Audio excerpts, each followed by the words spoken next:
Bismillahirrahmanirrahim. Assalamualaikum warahmatullahi wabarakatuh. Alhamdulillahirrabbilalamin. Wassalatu wassalamu ala asrafil anbiya'i wal mursalin Sayyidina Muhammadin wa ala alihi wa sahbihi ajma'in, amma ba'du. Alhamdulillahirrabbilalamin. Dalam kesempatan pada video kali ini saya akan menjelaskan tentang mekanisme dalam segi persaingan usaha. Dosen pengapu yang terhormat Ibu dosen Ibu Asna Jazilatul Husna. Dan semoga kita selalu dalam keadaan sehat walafiat, keberkahan dan dilindungan Allah Subhanahu wa taala. Amin ya Allah ya rabbal alamin. Untuk sebelumnya, perkenalkan, nama saya Muhammad Abdul Aziz, NIM 200 2021 10170, jurusan Hukum Ekonomi Syariah, Universitas Islam Negeri Maulana Malik Ibrahim, Malang. Langsung saja untuk mempersingkat waktu. Yang pertama mengenai apa itu hukum persaingan usaha. Nah, hukum persaingan usaha adalah suatu hukum yang mengatur antara pelaku usaha, yang dimana pelaku usaha itu membuat peraturan ataupun kerjasama antara pelaku usaha dan pelaku usaha, bukan pelaku usaha sama konsumen. Nanti itu beda lagi, beda konteks. Tapi dalam hal ini yaitu persaingan usaha, kan judulnya itu persaingan. Jadi ada daya saingnya. Berarti antara persaingan antara pelaku usaha dan pelaku usaha. Persaingan tersebut dalam segi hukum yaitu dalam rangka mengatur ataupun dalam sistem dalam konteks ekonominya. Jadi yang jadi permasalahannya itu adalah hukum dalam rangka menjalin ataupun ekonomi yang baik dan benar menurut syariat Islam dan perundang-undangan negara Republik Indonesia. Itu untuk pengaturan ataupun pengertian dari hukum perusahaan ataupun hukum persaingan usaha. Adapun dasar hukum yang mengatur di dalam konteks tersebut khususnya di Indonesia, yaitu yang pertama adalah Undang-Undang Dasar 1945, tepatnya pada pasal 33 ayat 4 yang menerangkan bahwasanya Indonesia itu adalah negara demokrasi. Berdasarkan Pancasila dan Undang-Undang Dasar, Indonesia itu merupakan suatu negara yang mengandung ataupun yang berfilosofi yang menganut hukum demokrasi. Sedangkan dalam segi demokrasi kita itu harus mengacu kepada kebebasan, khususnya di dalam segi perekonomian. Jadi untuk mungkin dari pasal tersebut ada istilahnya bertujuan untuk membangun perekonomian yang hendak mencapai haruslah berdasarkan kepada demokrasi. Nah, balik lagi, secara asas demokrasi ada asas kebebasan. Itu untuk Undang-Undang 1945. Yang kedua adalah Undang-Undang Nomor 5 Tahun 1999 yang tentang menerangkan tentang larangan praktek monopoli dan persaingan usaha yang tidak sehat. Dan yang ketiga adalah Undang-Undang Cipta Kerja Nomor 11 tahun 2020. Yaitu di dalamnya yang mengatur tentang upaya ataupun usaha memudahkan yang untuk melindungi khususnya dalam persaingan usaha yang dilaksanakan secara sehat. Itu yang ketiga, yaitu adalah Undang-Undang Nomor 11 Undang-Undang Cipta Kerja tahun 2020. Yang kedua adalah mengenai hukum Islamnya bagaimana sih?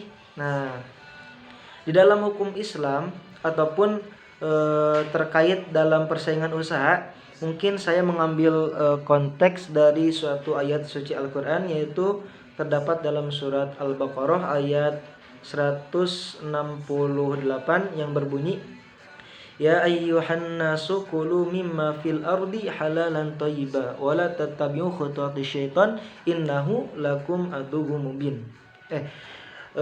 Yang pertama yaitu ya ayyuhan nasu kulu mimma fil ardi halalan thayyiba wa la tattabi'u khutuwatis syaitan innahu lakum aduwwum mubin. Ya benar. Itu mengenai bahwasanya Ya ayyuhan nasu, wahai orang-orang, kulu mimma fil ardi, makanlah yang ada di dunia, halalan thayyiba. Nah, kita harus garis bawahi halalan thayyiba, ada halal dan thayyib. Nah, kalau dalam segi halal mungkin saya mengutip dari tafsir Imam Al-Qudsi dalam tafsirnya Al-Jamilil Quran. Di dalam tafsir tersebut menjelaskan tentang konteks halal dan thayyib. Nah, halal itu zatnya itu halal atau tidak. Nah, yang kita ketahui kan yang halal itu seperti yang tidak dilarang oleh agama ya, seperti innamal maytatu waddamu lahmul khinziri. Nah, seperti makanan yang sudah disebutkan dalam Al-Qur'an tadi, dan juga seperti nas-nas ataupun ijma seperti yang memabukkan dan lain sebagainya. Tetapi ada dalam segi thayyibah. Nah, dalam segi thayyibah ini harus kita jelaskan, harus kita ketahui bahwasanya kalau dari dalam konteks tafsir tersebut bahwasanya yang halal itu datnya. Nah, kalau thayyib itu proses menjadi halalnya itu seperti apa. Nah, sedangkan dalam persaingan usaha di samping kita mengetahui ataupun menginginkan halal kehalalan tersebut, nah dengan cara apa kita memilikinya, dengan cara apa? Apakah dengan jalan batil ataupun jalan haram? Seperti halnya kalau dalam Islam itu mengatur tentang jangannya maisir, goror, riba dan lain sebagainya. Mungkin termasuk dalam seperti itu. Itu yang pertama, ayat tentang ya ayuhan nasu. Nah, dalam segi nas itu umum. Nah, di Indonesia sendiri terdapat beberapa macam agama ya yang diakui, tidak hanya Islam. Nah, itu berarti konteks nas yaitu mencakup Indonesia yang bermacam-macam agama. Nah, adapun untuk ada lagi tuh dalam segi khusus keislamannya, yaitu dalam surat Al-Baqarah juga, tepatnya pada ayat 172 yang berbunyi Bismillahirrahmanirrahim. Ya ayyuhalladzina amanu kulu mimma fil ardi halalan thayyiba. Ya ayyuhalladzina amanu kulu min thayyibati ma razaqnakum washkuru lillahi in kuntum iyyahu ta'budun. Jadi dalam konteks itu ya ayyuhan nasu, jadi konteksnya alladzi yang beriman. Nah, yaitu ya ayyuhalladzina amanu kulu min thayyibati ma ya ayyuhalladzina amanu kulu min thayyibati ma razaqnakum. Nah, jadi dikuatkan lagi thayyibah. Nah, jadi dalam segi halalnya itu harus thayyib gitu. Jadi berdasarkan yang tadi saya udah jelaskan, di samping halal itu harus thayyib. Untuk selanjutnya adalah menjelaskan mengenai perjanjian yang dilarang oleh Undang-Undang Nomor 5 Tahun 1999 mengenai tentang anti monopoli dan persaingan usaha. Yang pertama adalah oligopoli. Nah, untuk sebelumnya oligopoli. Oligopoli merupakan suatu perjanjian. Emang perjanjian, namanya juga kan judulnya perjanjian usaha. Jadi perjanjian antara pelaku usaha dan pelaku usaha. Nah, dalam segi oligopoli, perjanjian itu yang dimaksudnya itu adalah pelaku usaha yang melakukan perjanjian dalam segi menguasai produksi dan pemasaran, sehingga menimbulkan kerugian ataupun merugikan bagi pihak-pihak yang pesaing lainnya. Jadi menguasai dalam segi memproduksi dan pemasaran. Jadi langsung ke contoh. Jadi berarti ini langsung menyangkut kepada nomor 5. Contoh seperti halnya di suatu wilayah, umpamanya Malang. Nah, di dalam segi Malang ini terdapat perusahaan yang dimana perusahaan tersebut terbilang langka. Contoh seperti halnya minyak.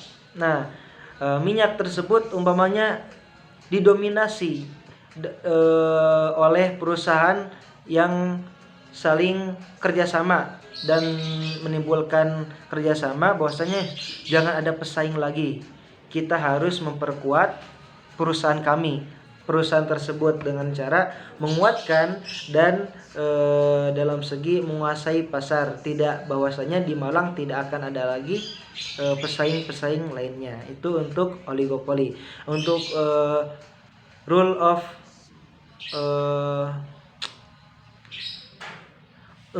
of reason dalam segi konteks oligopoli ini yaitu terdapat pada pasal 4 Undang-Undang Nomor 5 tahun 1999. Itu pendekatannya. Untuk terus mengapa dilarang, dikarenakan merugikan bagi perusahaan ataupun pesaing-pesaing lainnya. Yang kedua adalah oligosponi. Nah, oligosponi itu hampir mirip seperti oligopoli, tetapi ini bedanya dalam segi pemasaran dan penerimaan. Nah, kalau tadi dalam segi memproduksi dan pemasaran. Nah, kalau oligopsoni itu dalam segi penerimaan dan pemasukan. Nah, dari perusahaan tersebut, umpamanya berarti ini tingkat kedua, itu untuk pemasaran kembali, tetapi mendominasi. Contoh, ada suatu perusahaan seperti tadi minyak. Nah, tapi minyak tersebut diklaim bahwasanya nanti kalau mau dipasarkan harus lewat saya dulu, jangan pakai pelantara perusahaan yang lain. Mungkin seperti itu. Dan pendekatannya pada pasal 13 Undang-Undang Nomor 5 tahun 1999. Dan mengapa dilarang? Mungkin juga sangat merugikan bagi pelaku usaha lainnya dengan cara tidak dapat memasuki ataupun tidak dapat mengakses dari perusahaan produsen tersebut.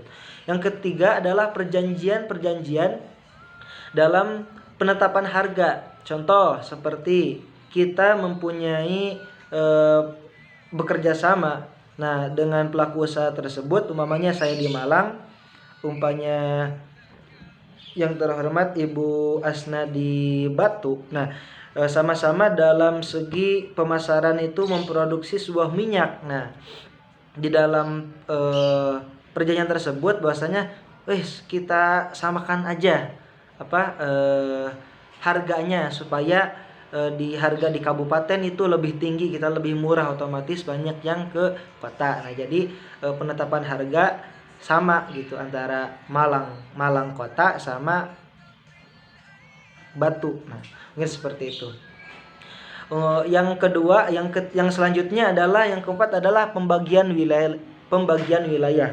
Jadi dalam segi pembagian wilayah adalah kerjasama antara pelaku usaha dalam membagi wilayah. Umpamanya Ibu Asna yang tadinya di Batu, produk Bu Asna mencakup Batu saja, jangan mencakup wilayah kota, dikarenakan wilayah kota adalah milik penguasaan saya. Dalam segi itu tidak boleh dikarenakan juga tidak dapat diakses oleh masyarakat berdasarkan keinginan kebebasan produk. Kan dalam segi usaha kan ada kebebasan kan, tentunya sangat merugikan masyarakat dan juga pelaku usaha lainnya, soalnya tidak mempunyai daya saing. Dan tersebut rule of reason-nya itu terdapat dalam pasal 5 Undang-Undang 1999. Lalu selanjutnya adalah yang tadi mengenai pembagian wilayah itu terdapat pada pasal nomor 9.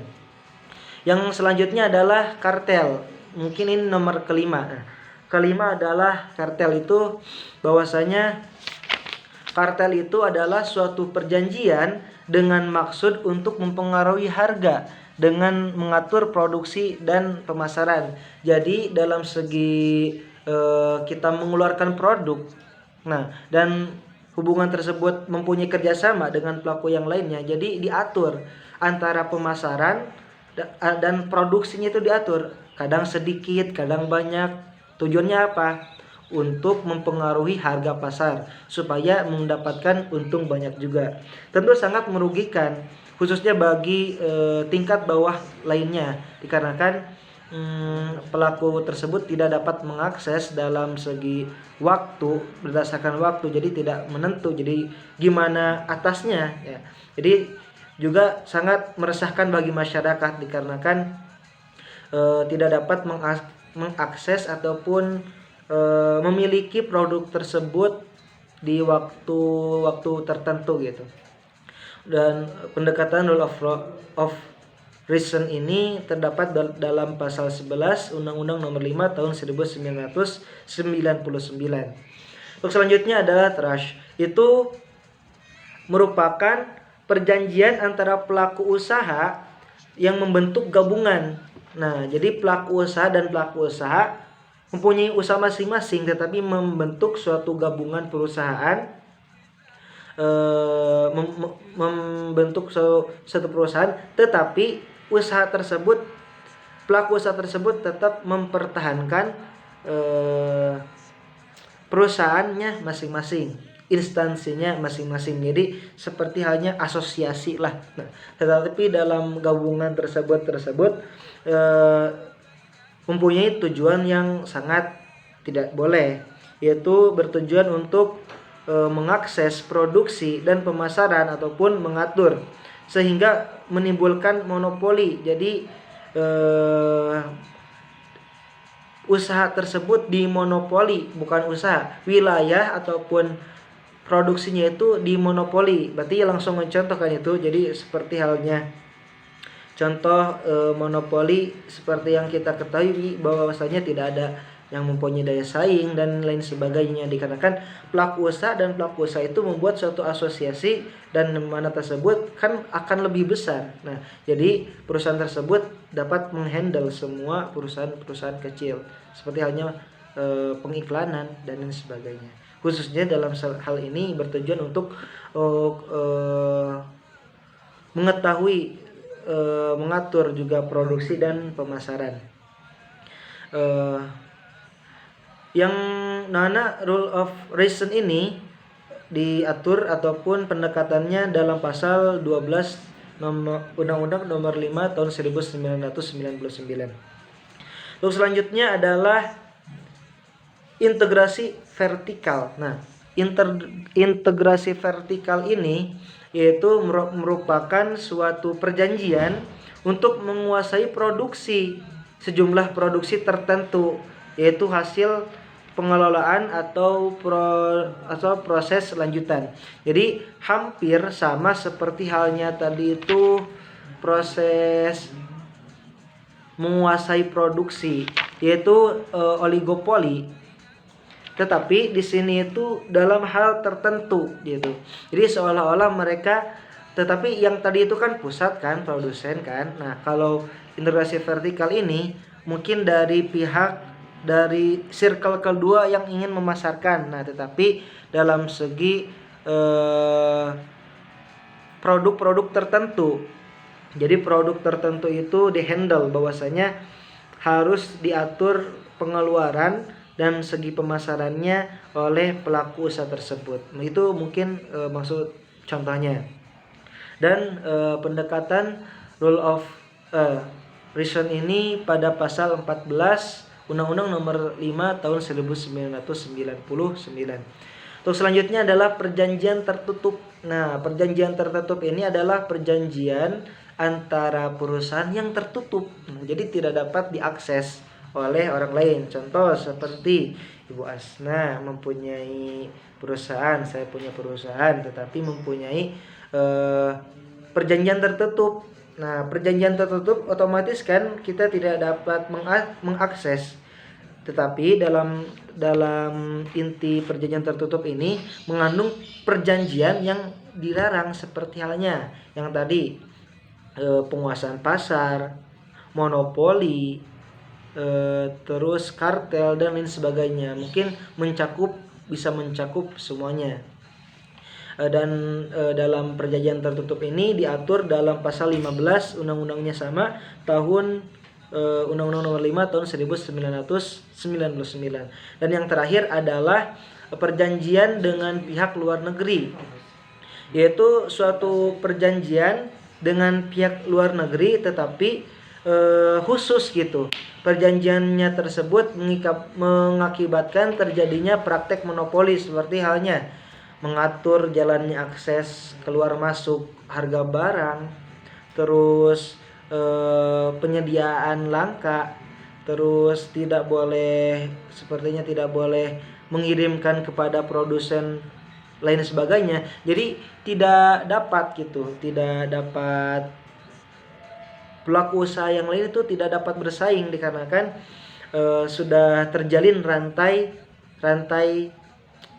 maksiat gitu ya, rantai ketidakbolehan dalam segi ekonomi, yaitu kan bertentangan dengan asas demokrasi tersebut. Untuk selanjutnya adalah mengenai penjelasan istilah dalam segi kegiatan-kegiatan yang dilarang. Nah, dalam segi kegiatan yang dilarang oleh Indonesia, yaitu yang diatur dalam dalam Undang-Undang Nomor 5 tahun 1999 tentang anti monopoli dan persaingan usaha tersebut, bahwasanya yang pertama adalah monopoli. Apa sih monopoli itu? Nah, monopoli adalah suatu kegiatan yang dimana kegiatan tersebut menimbulkan kerugian bagi pelaku usaha yang lainnya, dikarenakan umpamanya satu wilayah tersebut tidak dihandle sama satu perusahaan, dikarenakan suatu perusahaan tersebut yang pertama ya emang manajemennya besar, tetapi sangat memonopoli ataupun mengakibatkan perjanjian tersebut, kegiatan tersebut merugikan orang lain. Contoh seperti ini, bahwasanya saya Ibu Asna lagi mempunyai perusahaan. Nah, tapi perusahaan tersebut dalam segi sektor minyak di Malang, nah, itu mempunyai label dan lain sebagainya. Saya juga mempunyai label kegiatan ya ini bukan dalam segi kerjasama, tapi ini pribadi berarti. Otomatis kan satu Malang udah di handle sama Ibu Asna. Nah, tetapi berarti saya itu mempunyai daya saing sedikit. Nah, dikarenakan dalam segi sektor tersebut sudah dimonopoli, seperti halnya harganya lebih tinggi. Nah, harga ibunya itu lebih tinggi dan juga kualitasnya lebih rendah. Nah, otomatis kan udah punya nama tuh, terus inovasinya semakin sedikit. Yang ini juga mengakibatkan tentang monopoli ya, berarti juga keterbatasan akses pasar juga, dan yang terakhir seperti ketidakadilan sosial, berarti lebih mengutamakan ini bagusan yang punya perusahaan Ibu Asna. Yang kedua adalah monopsoni. Apa itu monopsoni? Monopsoni adalah suatu mungkin ini terdapat dalam pasal 18 Undang-Undang Nomor 5 tahun 1999, yaitu bahwasanya ketidakseimbangan antara penguasaan dan penerimaan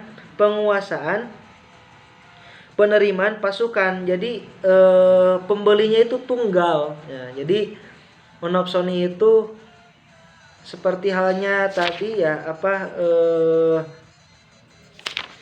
dalam segi mungkin bisa juga seperti perjanjian sama luar negeri, terus integrasi vertikal ataupun oligopsoni. Jadi si produsen ataupun si tingkat keduanya itu tunggal gitu. Jadi sangat merugikan sekali. Umpamanya seperti contoh Ibu Asna pengen membeli minyak sebagai produsen, tetapi terdapat ada pusatnya, tetapi Bu Asna itu menjalin MOU sama perusahaan tersebut, bahwasanya pengeluaran perusahaan tersebut harus melalui perusahaan saya. Otomatis saya selaku pelaku usaha lainnya pengen bersaing dalam bisnis minyak tersebut tidak dapat diterima, soalnya sudah ada MOU bahwasanya produk tersebut tidak boleh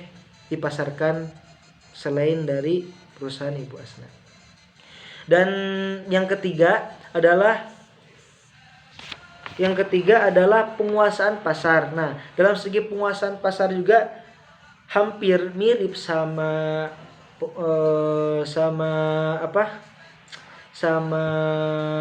monopoli. Nah, tapi dalam segi ini itu mungkin dari wilayah tertentu mungkin yang membedakannya itu seperti itu.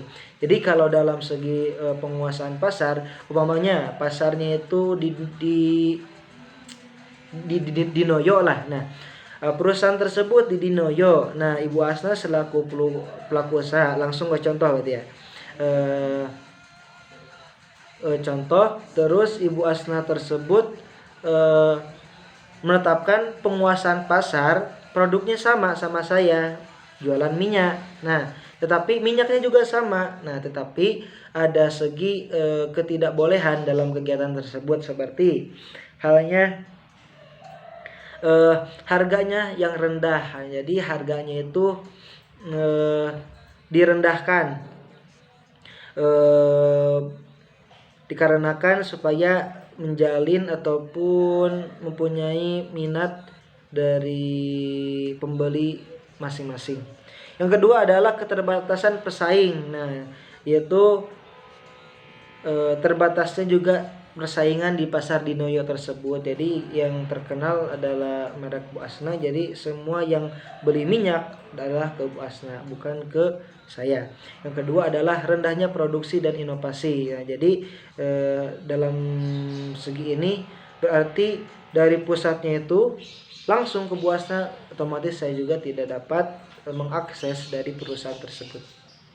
Dan yang terakhir mungkin jadi acuannya itu tersebut kerugian konsumen. Jadi konsumen tersebut khususnya pelaku usaha tidak dapat bersaing dikarenakan pengaturan dalam segi pasar itu langka. Terus dalam segi konsumen itu juga langka dikarenakan akibat monopsoni, yaitu akibat penguasaan pasar tersebut, jadinya produksinya itu tersedianya sedikit gitu. Untuk selanjutnya adalah dalam segi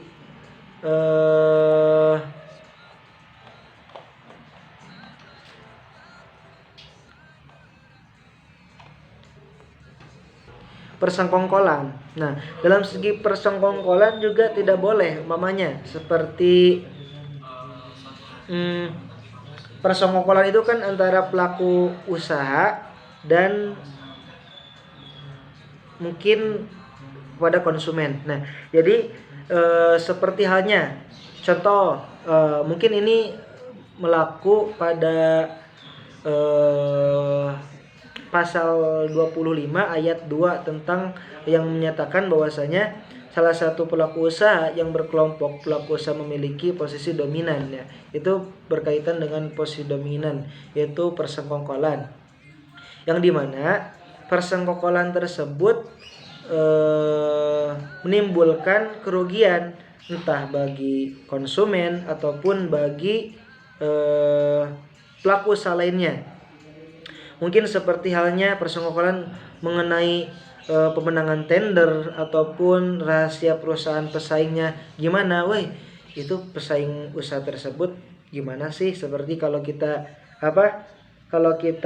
sering nonton sinetron Aku Menangis ya, di sinetron Indosiar. Nah, itu kan suka ada, woi, cari tahu dong itu pelaku usaha tersebut kenapa laku, baksonya dikasih tikus lah. Nah, mungkin seperti itu dan lain sebagainya, itu tidak boleh, itu persengkongkolan dan juga dapat mengakibatkan kerugian. Nah, contohnya di Indosiar banyak kan, dan contohnya seperti yang tadi, seperti halnya saya sama Bu Asna tentang pelaku usaha dan sebagainya.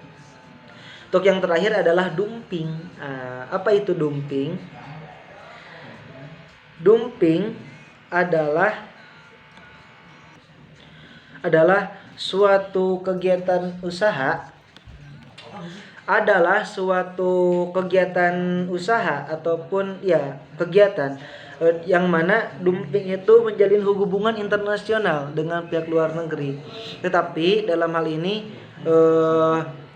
umpamanya dari Indonesia ya saya Ibu Asna memproduksi minyak tetapi di luar negeri dijual murah supaya cari eksis terkenal, dan juga ya emang bagus sih untuk bahwasanya Indonesia itu produknya baik, tetapi kan merugikan juga. Tetapi di Indonesianya malah mahal. Nah, otomatis itu juga dilarang oleh negara, dikarenakan yang pertama merugikan konsumen khususnya di Indonesia, merugikan negara, dan merugikan pelaku usaha yang lain yang ingin ekspor ke luar negeri tetapi sudah dihandle dengan harga yang murah oleh Ibu Asna.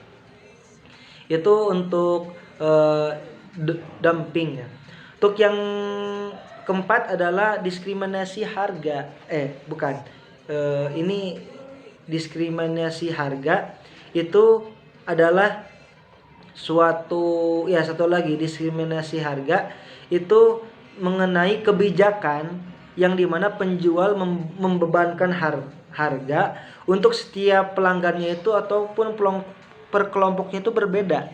Contoh seperti halnya Ibu Asna itu mempunyai perusahaan minyak. Nah, tapi perusahaan minyak tersebut antara pelanggan yang sudah jadi bestie sama saya selaku konsumen itu berbeda.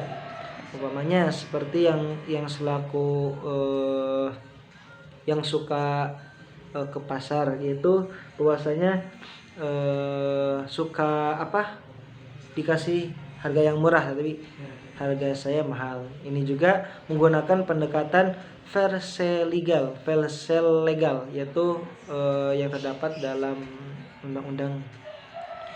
Untuk selanjutnya mengenai penjelasan mengapa hukum persaingan usaha itu penting. Nah, tentunya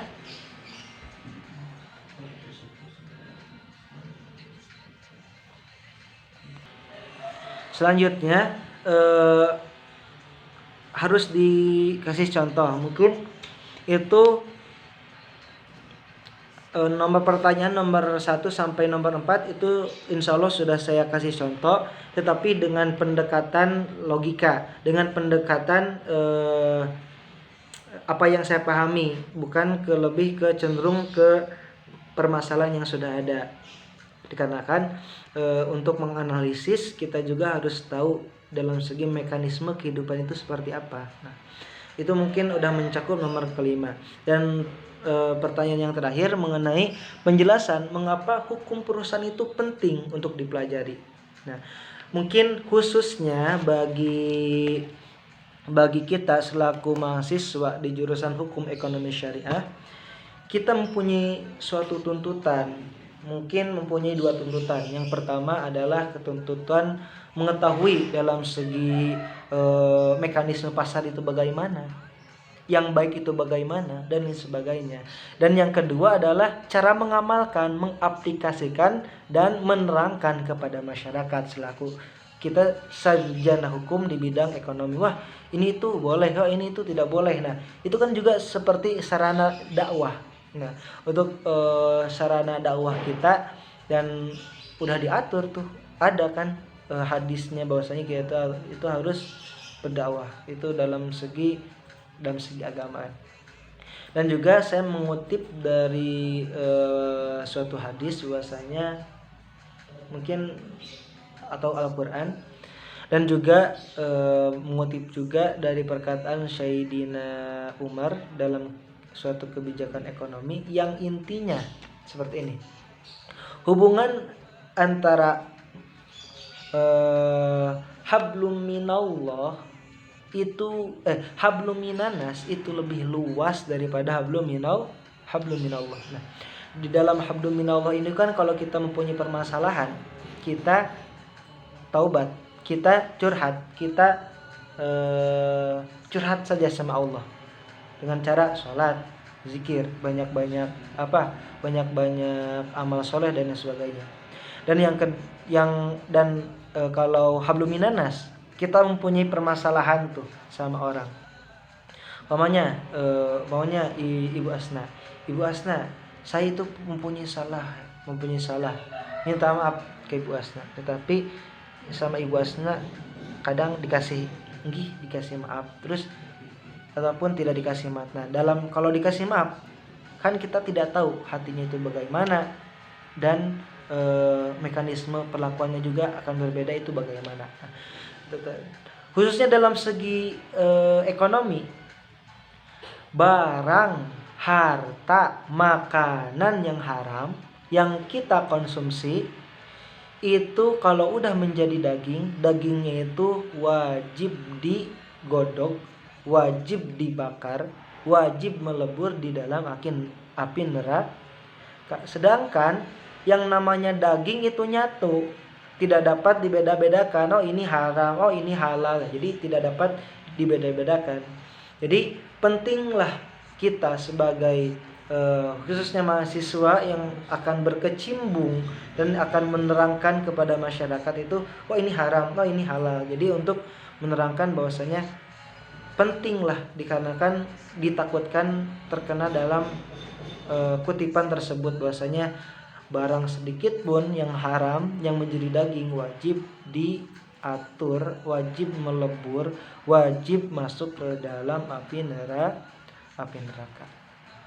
Dan juga mungkin yang sudah diterangkan, kalau kita sebagai umat agama Islam, mungkin kita juga harus mengamalkan, khususnya dalam segi Al-Quran, mungkin yang tadi sudah saya sebutkan, dan juga penerangan hadis ataupun hadis dan mekanisme lainnya. Banyak yang mengatur tentang ekonomi Islam, bahwasanya harus halalan thayyiban. Banyak tuh yang thayyib itu harus bagaimana,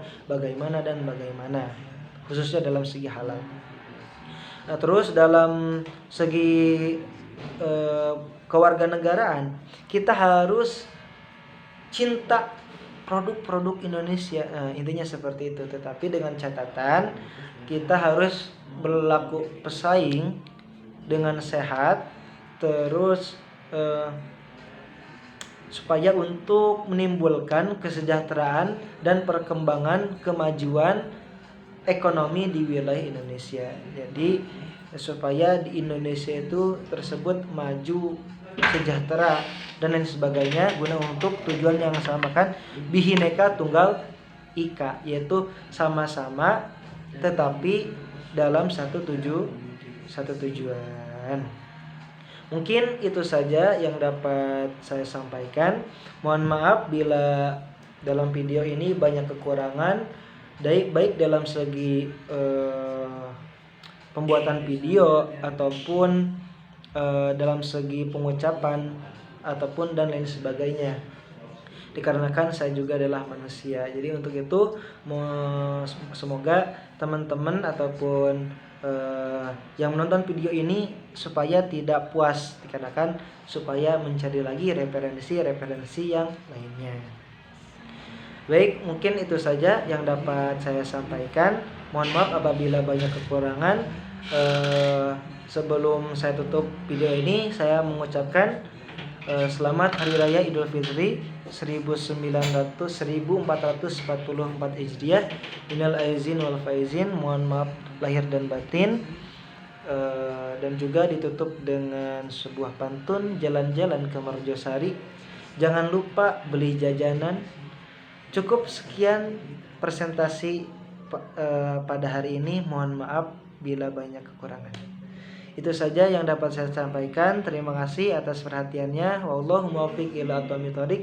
Wassalamualaikum warahmatullahi wabarakatuh.